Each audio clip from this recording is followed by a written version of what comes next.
سهیل اپریدی نن په لسکم سلوټونو سره وزیر اعلی جوړ شولو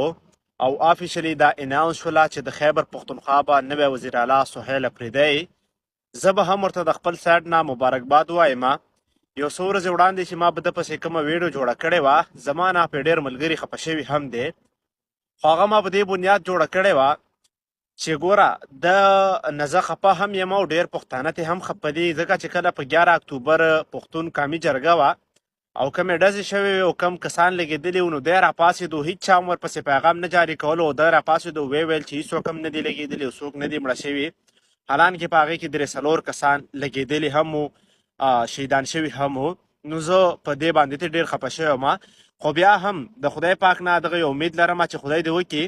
چې دی د قبایلو دپاره کار وکړي، د پښتونخوا دپاره کار وکړي، په پښتونخوا کې امن بحال شي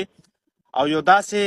سوچ باندې دی مخکې لاړ شي چې د پښتنو بیا خاص کر د اپریدو سترګې پرې اوچتې شي. نو زما هم ورته دعا ده چې خدای دې کامیاب کړي او خدای دې وکړي چې د اپریدو د قبایلو فخر جوړ شي.